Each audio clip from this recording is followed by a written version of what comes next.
topics just kind of come to me. They fall on my desk and are like, here I am. You should talk about me. And I'm like, okay, I guess I'm doing this now. I do read the comments I get. And recently we've talked about people doing incredibly stupid or irresponsible things with historical vehicles of the like, or current vehicles, actually, like causing train wrecks. By the way, the 17-year-old teenager I talked about the other day, yeah, he's been formally charged with 2 counts of criminal mischief, and the prosecutor is moving to put him into adult court, though he's being arraigned in juvenile court for the time being.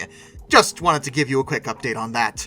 Anywho, but one of the comments I got was about how, well, you know, it's a train, but at least it wasn't a plane.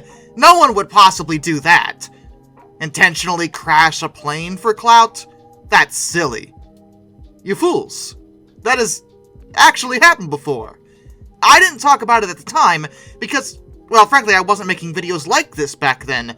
I was still kind of starting out on the channel, but this is still fairly recent, and conveniently, the whole thing kind of ended last month. Plenty of other larger YouTubers than myself talked about it at the time when it first occurred, but I'm able to now give you the complete story and the ending, so I figured I might as well talk about it. And most of you might have already heard about this when it was going on, because it was pretty major drama on YouTube when it happened.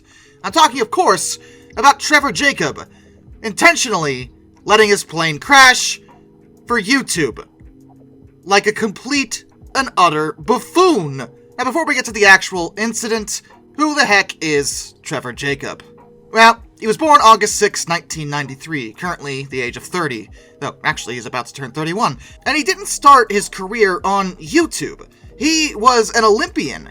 He's from Mammoth Lakes, California, and he competed at the 2014 Winter Olympics in Russia, specifically snowboarding. He made it to the semifinals of the men's snowboard cross, but he did fail to qualify for the finals. He lost only by inches to another American, Alex Diabold, who would eventually win the bronze medal himself. But even though he failed to qualify, we really shouldn't mock him for that because, I mean, he was at the Olympics at all. Which means he's a better snowboarder than me, or most of you, to be honest. Like, he's still really good at it, don't get me wrong.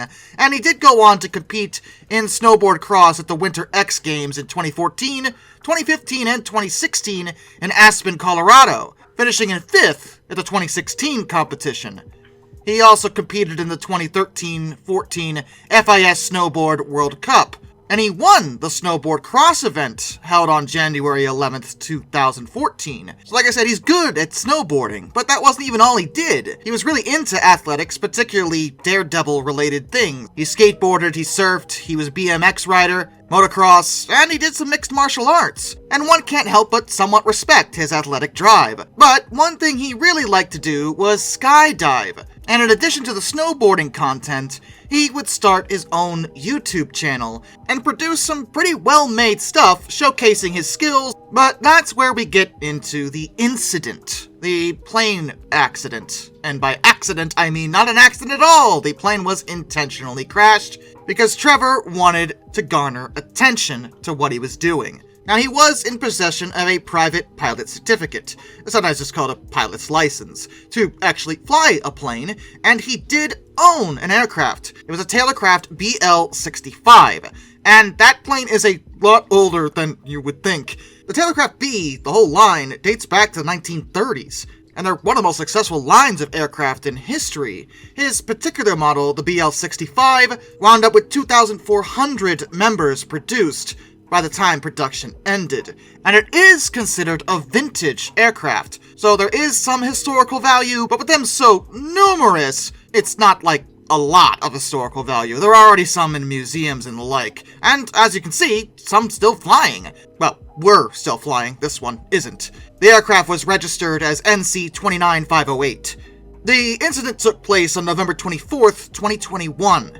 He took off from Lompoc Airport on his own, and he claimed that he was flying over to Mammoth Mountain to spread the ashes of his friend, Johnny Strange, who had tragically died in a wingsuit accident.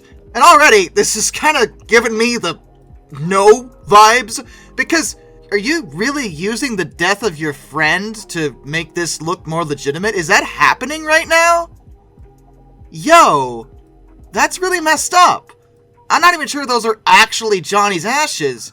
If they are, what is wrong with you? Now, sources at the airport did confirm that Jacob's plane was in need of major maintenance, but it was still flight-worthy. But one red flag early on was that he took off with a parachute on. A bulky skydiving parachute, to be precise, which is much more awkward to wear in a small aircraft, and frankly, pilots generally don't wear even regular parachutes most of the time, if at all.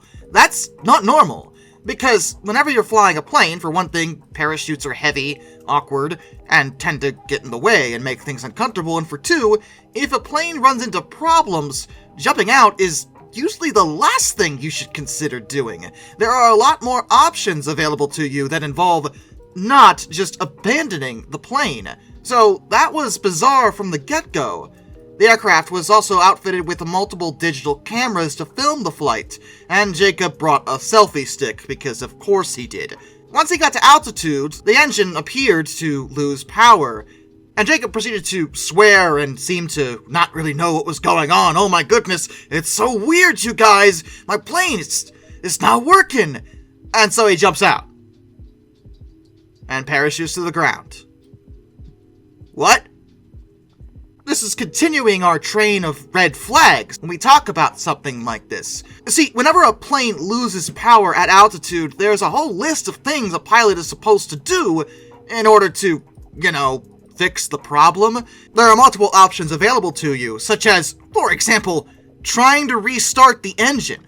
He never did that at any point, nor did he contact air traffic control to let them know that something was happening, or generally the last resort, which is to execute an emergency landing. And he was in the middle of nowhere. There were plenty of spots where he could have brought this plane down if he genuinely was having engine trouble.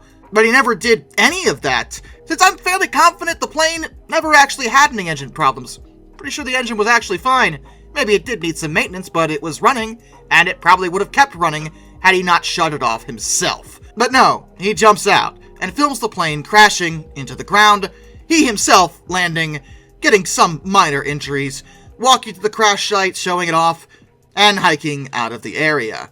It wasn't until a month later that he would reveal what had happened to the internet when he uploaded his video, titled, "I Crashed My Plane." Probably worth mentioning that despite having a camera in the plane, because, selfie stick, he never shows the aircraft's controls, or anything that could, reveal maybe that there was nothing actually wrong with it. And all the red flags I've already told you about led to a lot of skepticism from the aviation side of things. People who knew more about planes than the regular person were like, hey, that isn't normal. None of it is. And as such, some started calling out Jacob, telling him that, no, you did that on purpose. This wasn't an accident. Don't you lie to us. What do you think, we're idiots? We fly planes, you fool. And some of you might be saying, what's really the big deal? I mean, you've already stated this plane, while being old, does have a lot of members in the family. I mean, are you really that upset that someone would destroy a piece of history again, Darkness? Aren't you over this whole preservation thing? First of all, no, I will never be over my preservation thing. I think it is important. But regardless of any of that, that's not even why I'm mad or why anyone else was really mad. I mean, yeah, losing that plane was probably a little upsetting. It wasn't in bad shape. It needed some maintenance, but it could have been sold to someone who actually wouldn't crash it on purpose. But the thing about this incident is how violently illegal it is, and irresponsible. Let's take ourselves back to my recent video about the Mr. Beast thing with those diesels. Yeah, I wasn't too thrilled that he had destroyed those locomotives, but in the same vein, the argument has been put forward to me, and you're not wrong, that not only were the diesels in bad shape, but the money is being used by the railway to restore a heritage steam locomotive, and that's a good thing. Plus, Mr. Beast didn't do anything wildly illegal or irresponsible by doing this. Everything was above board. He had all the legal permits, it was a controlled experiment, and while I'm on the subject, I said he only destroyed 2 diesels. That's not true. I had that wrong. The blue one, the one he sent into the pit, was actually Gardendale Railroad 4159, a different engine from 777 or 711. She was a GP7, though. Anyway, but my point is that what Mr. Beast did was well within the confines of the law. He was totally allowed to do that, had all his ducks in a row, and the experiments he was conducting were safe, relatively speaking. all the proper precautions were taken. This, on the other hand, is an entirely different situation. Because, for one thing, Trevor Jacob didn't do this in a controlled environment, nor did he have any pre-approval to do it. And second of all, we're talking about letting a plane go off on its own and crash wherever. Even if it was in a rural area, the chances of someone being on the ground there are possible, and once a pilot ditches and leaves a plane to its own devices, it can do a lot of things depending on a lot of factors. Things like wind direction and turbulence and all sorts of influences on that airframe could make it fly a fair distance, not necessarily straight into the ground. That's what it does, but that doesn't mean it was going to do that. It could have flown off and hit a house. You just don't know. And there are many rules about this sort of thing, making what he did outrageously illegal and wildly irresponsible. 2 days after the crash, before the internet knew about it, he did report the crash to the National Transportation Safety Board, or NTSB, but they immediately opened an investigation, which is really unusual. The NTSB normally doesn't investigate off-airport general aviation crashes that don't involve serious injuries to persons, flight control problems, or substantial damage to property other than the aircraft itself. That sort of small fry type deal doesn't normally interest them since they have a lot of bigger fish to deal with. But in this case, they already knew something was wrong just because of Jacob's story. It didn't make any sense to them, and they're the experts here. They know what they're talking about when it comes to these kind of accidents. I'm sure the second he said, "Oh yeah, I just jumped out with my parachute," they were like, "Huh? Really? Why?" They told him to preserve the wreckage for examination, as well as share all the video footage he had of the incident, and he agreed to abide by this request, but he claimed he didn't know where the wreckage actually was. 3 days after this, the Federal Aviation Administration, or the FAA, also opened their own investigation, and they too wanted to know where this plane was, because they want to see it. Now, Jacob insisted he didn't know exactly where the crash took place, despite the fact he hiked to and from the site to get his cameras. The U.S. Forest Service, however, confirmed that the aircraft wreckage has been removed from the area under rather mysterious circumstances prior to the upload of the YouTube video. And Jacob told the FAA and NTSB that he couldn't explain why the wreck suddenly vanished. It's a mystery. It must have been the aliens. Who knows?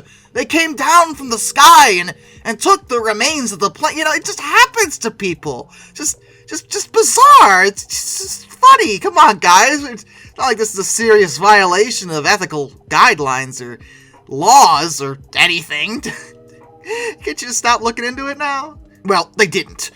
And they were deeply annoyed with him, and kept digging. And once he foolishly uploaded footage of the incident, everyone kind of knew that he had done this on purpose. It was obvious.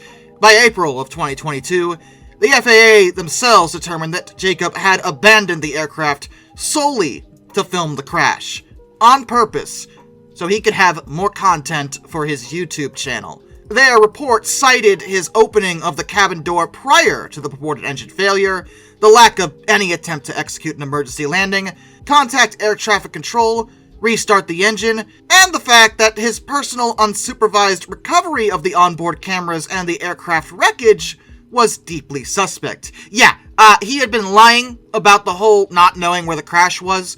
He had been lying so hard that he had contacted a friend who he didn't name who had a helicopter. They used the helicopter to airlift the wreck in December of 2021. It was loaded onto a truck and moved to a hangar back at LaPonque Airport. They then cut it to pieces and disposed of those in various different locations over several days. I'm sorry, am I the only one who feels like they're trying to hide a body right now? You're cutting it into pieces and scattering it out over the desert? Like, what are you doing? This is ridiculous, man. You're an idiot. The FAA, of course, revoked Jacob's private pilot certificate and ruled that he couldn't apply for a new one for at least a year. But as I said, this was a criminal action. It endangered not only himself, but anybody in the immediate area because, as I explained, that plane could have gone anywhere, hit anybody. And his reasons for doing it weren't just that he panicked or something, he had done it on purpose for views like a complete and utter buffoon. I'm starting to like that word. Maybe I'll put it on a t-shirt or something, I don't know. But I don't want it to seem like you have to wear it and then everyone thinks you're a buffoon. Like someone mentioned doing that, and I'm like, but who would wear a shirt that calls themselves or someone else a buffoon? It just sounds rude to me, you know? Anyway, off topic I know. Trevor Jacob was formally charged, and on May 11th, 2023, the U.S. Attorney's Office for the Central District of California announced that he had opted to plead guilty to a felony charge of destruction and concealment with the intent to obstruct a federal investigation. This was a violation of Section 1519 of Title 18 of the United States Code. The prosecutors said that Jacob admitted he lied to federal investigators by submitting a false aircraft accident report and by falsely stating to an FAA investigator that he had parachuted from his plane because the engine had failed and he could not find a safe place to land. The heck of it is, because no one was actually killed in the incident, he probably could have gotten away with a fine if he had just been honest from the start.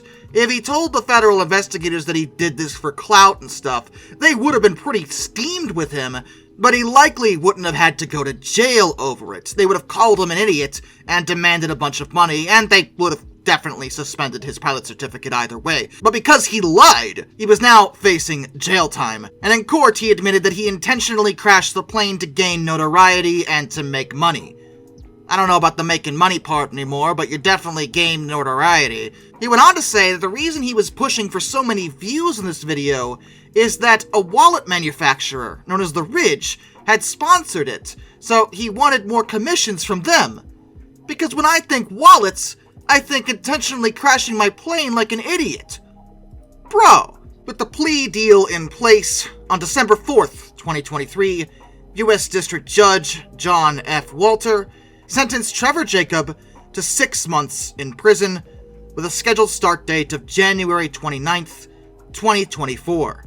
He was incarcerated in USP Lompoc under registry number 66235-510, and he was released just last month, June 12th, 2024. Some may argue that he didn't get enough time, and I would almost agree with you, because in the last video he uploaded to date to YouTube, he talks about the whole incident and the fact that he's about to go to jail. He reveals that he did get his pilot certificate back, which many were angry about, but this is because FAA regulations allow a pilot whose certificate is revoked to be granted a new one provided that a year has elapsed, that the applicant hasn't committed a drug or alcohol offense, and that he undergoes the same training and testing regimen as a new applicant, which apparently he did. Those conditions satisfied, the FAA had no reason not to give him one, besides the fact that most of the members of the general public didn't want him to have one at all, because he's an idiot. But he met all their guidelines, so there's that. Either way, though, he still wound up in jail, and in his last video, he doesn't really apologize, I would say.